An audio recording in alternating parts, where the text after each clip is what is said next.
Hey guys, how we doing? Black and White Christianity coming at you again for a podcast. And I know we've been away a while, and we're sorry about that. We're happy to be back with you today with an update and some more stuff we're going to talk about. So we're so excited to be here with you guys. Tyreek, it's great to see you. Likewise, my brother. How are you? Oh man, blessed by the best. Just happy to still be here. Amen. So let me kind of give a broad stroke of what's going on. So I'll just, you don't care if I just speak for you? You're good with, okay, That's cool. fine. So Tyreek had a child. Thanks be to God. He had a son. Awesome. So exciting. So that's one of the reasons we stepped away.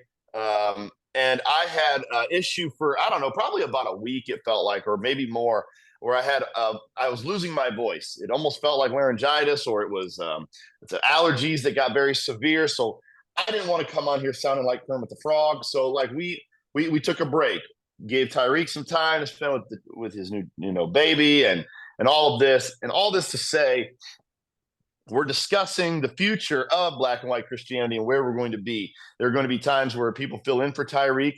I may even have to switch the emblem. I don't know yet. You know, all these things are up in the air, and we're just in the talking scenario right here. But tonight we're here with you.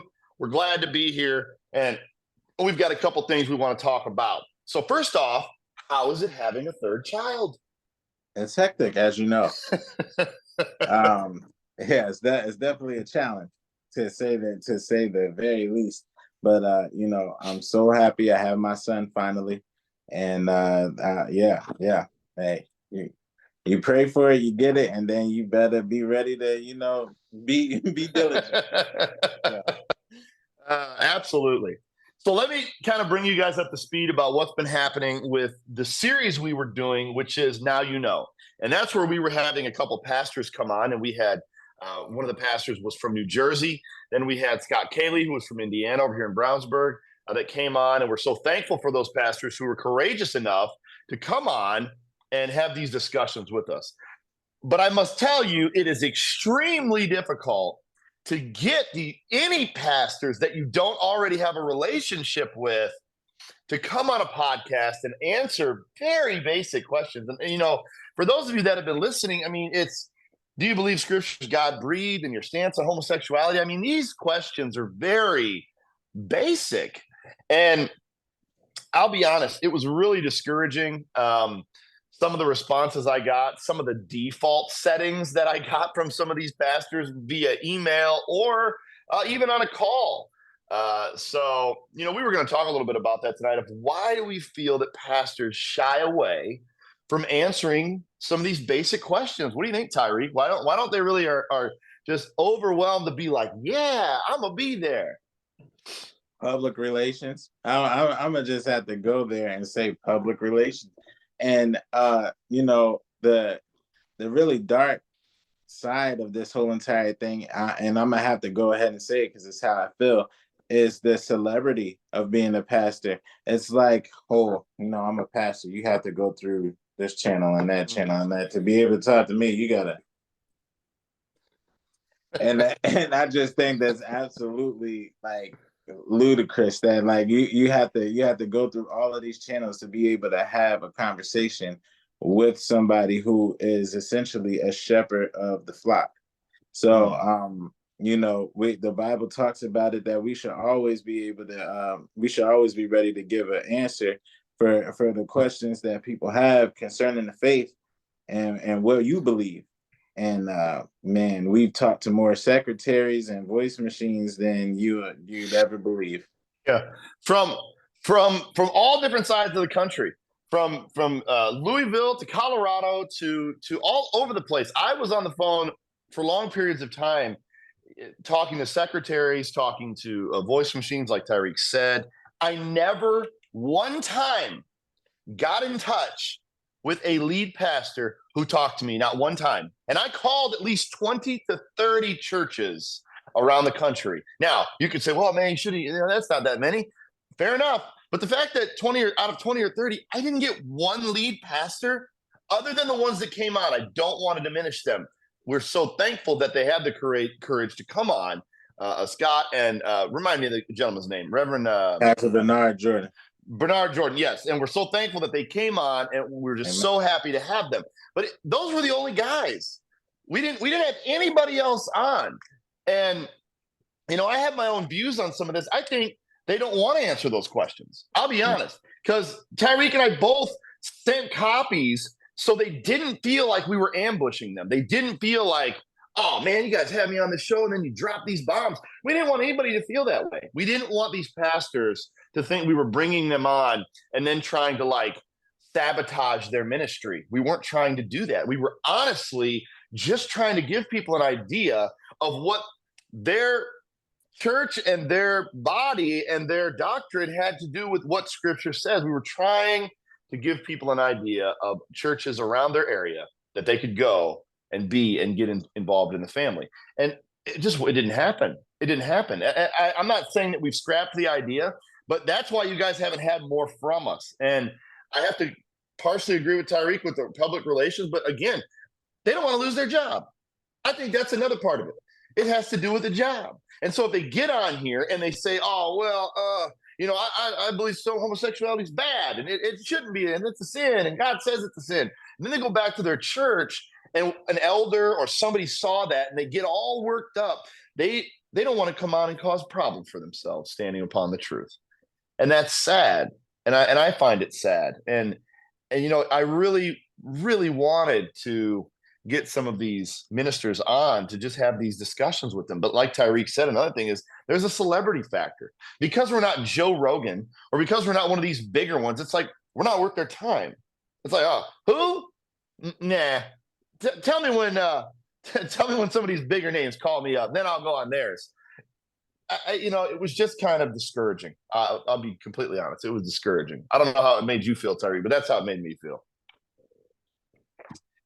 It just puts a light on Christianity as a whole, the belief system as a whole, the church as a whole. I'm not saying everybody is like that, but when you, like you said, that's a pretty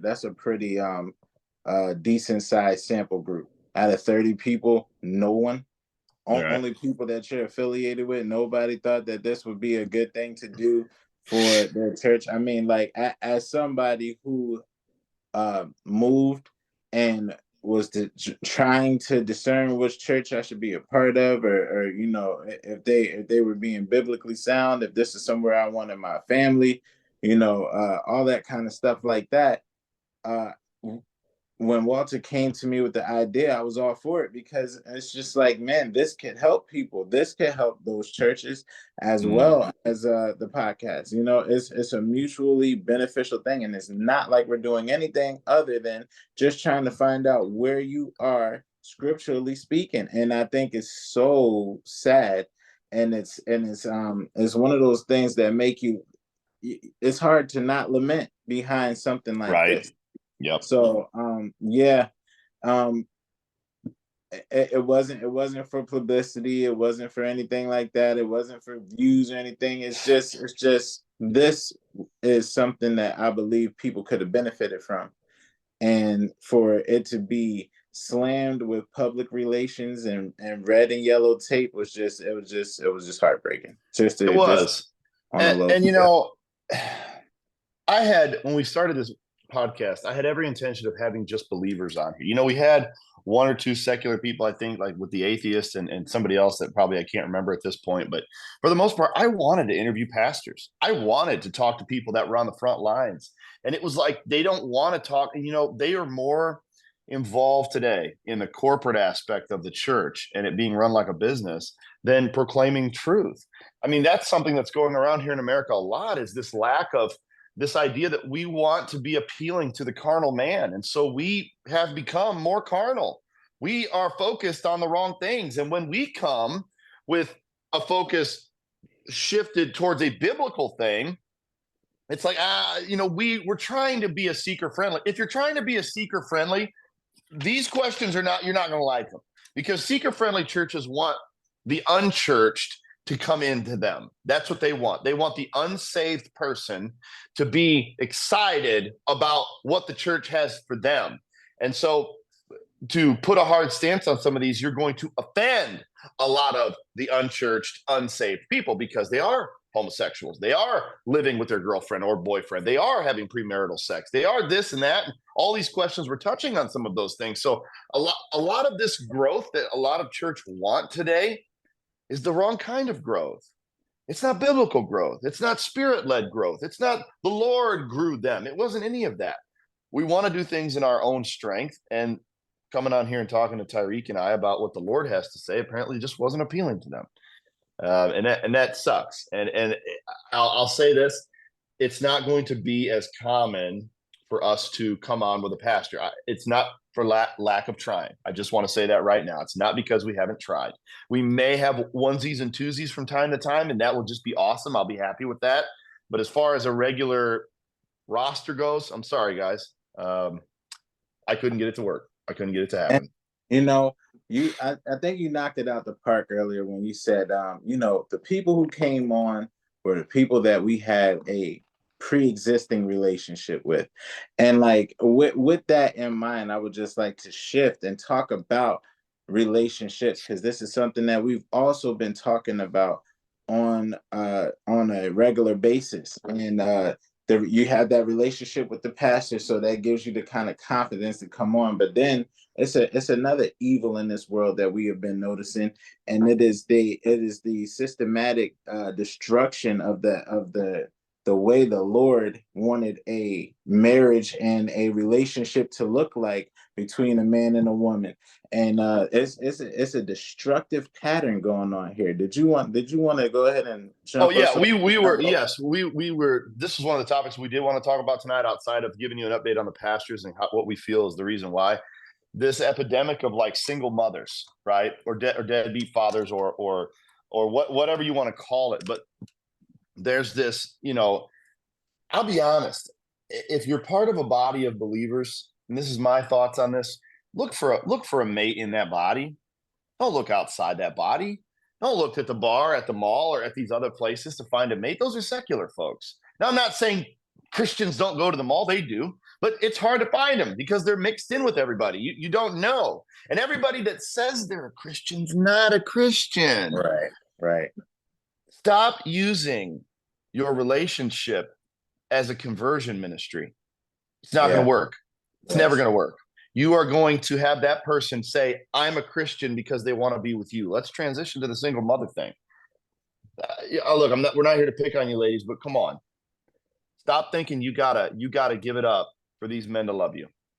That's not the goal here. That's not what time it is. And they're not, if they didn't care enough to say no to that and say, hey, I want to save that, or I don't think that's proper for us to do right now. If they didn't care enough about you to tell you no, or to say no to that advancement, I'm telling you right now, they're not going to stick around for you. Or if you have a child and you're going to be out here in this crazy upside down world now with you and that baby. And like, we got to do better. It's not just the women, but the men too. But look, women, you can say no. You don't have to be the ones to think that that's what time it is all the time.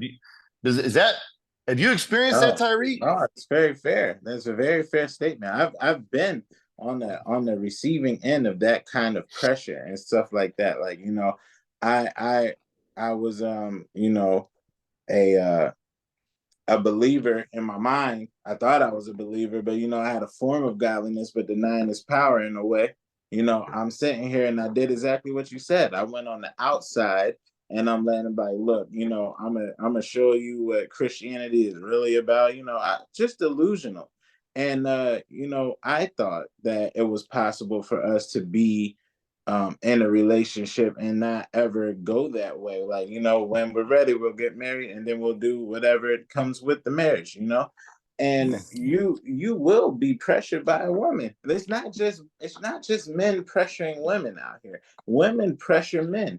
Like they'll say, "Oh, don't you love me? Don't you, like, you know, don't you find me attractive?" They'll start making wild allegations like, "Are you a homosexual? Are you gay? Like, am I your beard?" All kinds of crazy stuff like that to get you to engage in sexual activity before marriage. Like, and it's like, I don't want to fornicate. I'm trying to do this the right way, even though I may be doing some aspects of it wrong. So you have some men like that.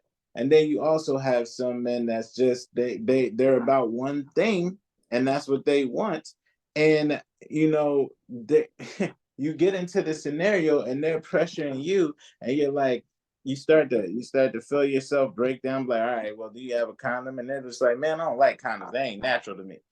Like, these people don't care about themselves. What makes you think they're going to care about you? And what makes you think they might care about your eventual offspring that you may have together after all of these times? It's only a matter of time before you get pregnant messing with somebody like that. It's only a matter of time. So like you have to care about yourself, because some people don't care about themselves. So if they're not going to care about them, what makes you think they're going to care about you and your offspring? And you guys, this is definitely a shotgun episode, but these were just things that have been rattling around in our head. But we gotta, man, now to speak to you, we gotta start. If you're looking for a wife, if you're looking for a woman to be a wife, start looking for a woman that has wife attributes. Stop looking for a woman that has all these physical attributes that you want, the nice booty, the chest that you want, the pretty face, all of that. None of those have to do with wife material. None of them. So we need to start teaching men how to look for a wife, and we need to start teaching women how to be a wife. There's both sides are like, yeah, I'm still single because I can't find wifey, and the other side is like, yeah, I don't know. They don't think I'm wife material, or ain't no good guys out here, or whatever the case may be. You're looking for the wrong things. Tyreek and I know mutual people together that were trying to turn a street walking person into a housewife. It's not a thing, guys. It's not a thing. Start looking on the inside and stop getting so focused on the outside, because you sign up for what you receive. A man reaps what he sows. So if what you were looking for is what you got, then stop expecting that woman to be anything other than what she presented herself to you initially. That's not fair for her to on Jump Street say, this is what I'm about, and you're like, ooh, I like all of that, and then you get married and you're like, yeah, but now I'm gonna need you to transition to like submissive wife material. She's not ready for that. No. She's not going to do it either, because that's not who she was to begin with. She was never trained in that way. She was never brought up in that way. You just like how she looked. So you think you have fallen into the same trap as a woman that tries to fix up a wayward guy. You're trying to turn a wayward woman into a housewife. Stop doing that. And women, stop falling into the trap of trying to fix men. Look for a man that was raised right, because you run into this. I was telling my wife this the other day. I said, Disney movies have absolutely sold us a bag of beans. 100%. Did I tell you this? Did I tell you about this? Yeah, I'm gonna share it. I'm gonna share it though. So the two movies that stood out to me the most were Beauty and the Beast and Peter Pan. Beauty and the Beast, right? Belle is this intelligent, wise, good-looking woman, and she has kind of a jerk that's chasing her, and she rejects him, and she wants to go for the beast, right? And she wants to tame the beast. She thinks, man, I can tame him, I can fix him, I can make him right. And we have this entire generation of women that look at that as the model, like, oh man, he's broken, or he's like on the other side of the tracks, or he's rough, but I'll change him. And then you get with him and he gets you pregnant and leaves, beats on you, is never there, is an absent father, or whatever the case may be. And when people are like, hey, you shouldn't be with him. No, you don't know him like me. Like he's not that way. You're making excuses for a guy that you're trying to fix. The other one's Peter Pan. That's why we got a bunch of man children running around out here. Is because if you look at that, Peter has a productive life. He's boring in their eyes. And it's like, oh, Peter, remember how we used to get away to Neverland and hang out with the Lost Boys. Come back. And so he trades in his like responsibilities and his family and all these things to go back to being a kid again with the Lost Boys. I think that's a little on the head. And so we got a bunch of lost boys around our society nowadays. I just got my hair cut today, and there were two dudes in there. There were two guys in there, and it looked like they just cracked the basement doors to come out to get a haircut. I mean, it just seething off of them. They had like a shirt that was like, we get our game on, and it had aliens with like video games, and it was wild. It was wild. And these are grown men. They're mid-20s, early 30s with this. The fresh lineup, but we're getting ready to go play World of Warcraft. Like, look, all I'm saying is we got to start acting like the people that we're looking for. Stop acting like the world expecting godly results. It's not going to happen. It's not going to happen. What do you think, Tyreek? Patience, Talk to me. patience for sure. Patience for sure. We talked about it off camera. Like, um, pray for your significant other. Lord, put this person in front of me. Let you Yes. be the one to choose it for. I don't want to be that guy because I'll be honest with you, my picker's broke. And like and most people, if you were honest with yourself, yours is too. Because you haven't developed your filter system for yourself via scripture. You've developed it because of the impact of the world upon you. What the world says is what you want. That's what you have put in front of you now. That's the model. So patience is one of the fruits of the spirit. We got to be patient and we got to wait on the Lord's perfect timing. The Lord's timing is always going to be on point. Yeah, you're never going to have to worry about, oh, is this the person for me, when you wait on the Lord to bring that person to you. And it may not be what the world says is going to be, but guess what? You probably more than likely won't get a divorce. You're going to have peace in your home. You're going to have somebody that's going to do right by you and you by them. And that relationship, that marriage is going to reflect Christ in the church. So I just be patient, look, like, wait on the Lord, be of good courage. Don't get caught up out here beating the drum, dancing to the drum of the world. That's Mm. pretty much what I just wanted to say on that one. I think it's such a great point of being purposeful in prayer. Especially I'm like for gonna your my children. video real quick. Go Yep. ahead, keep going. About like doing right by your children and making sure they're praying, teaching them how to pray for their spouse, teaching them how to do these things, because we don't put enough emphasis on prayer. Why wouldn't we pray for their godly spouses? Why wouldn't we pray to God to bring them godly friends and a godly wife and a godly husband? I'll be honest, and I know this is not a very popular thought. That's why I think when we used to do this as a country, we don't do it anymore. A lot of countries still do it. We used to arrange marriages. We used to get together as two families and say, I have a son and you have a daughter, and they get along, and let's bless that relationship. Let's get them married. And then, because like what Tyreek says, when you're young, you don't know what you're looking for. Why wouldn't it make sense to have an older, wise person make that decision for you and say, look, I know this might not make sense to you now, but it will make sense to you later. And I'm sure some of you are going to hit us with the one scenario of an arranged marriage where one of or the other was abusive. Believe me, when you pick them on your own, you can do bad all by yourself. So that's null and void. I just truly feel as though that was why we did it back then. People were married younger, so they wouldn't burn and fall into temptation, and they had older people around them to make those decisions better for them. So I we just wanted to come on tonight and kind of discuss some of these things with you, and kind of give you an update. We're not leaving. We're not done, guys. We're really excited to kind of come back and try to do this. I believe, don't quote me here, I'm going to try to make sure, but Tyreek's probably not going to be here with us the next time there's a podcast, not this coming weekend, but the weekend after. And I believe it's going to be Scott Cayley, who's been on here before. So stay tuned, and we're looking forward to that. Tyreek, you got anything to say before we close tonight? I'll stay prayed up. Yeah. Yes. Guys, the world's getting crazy. It's getting nuts out there. Stay on your knees. That's where we go to war. That's where we go to battle. Call unto the Lord and stay in the word. This isn't the time to slack off and go drink some of the world's junk. It's time to get in the Lord's prayer closet. It's time to get in church, and it's time to get involved. Let's go serve our King. Guys, we're so thankful you're here. May he bless you wherever you are.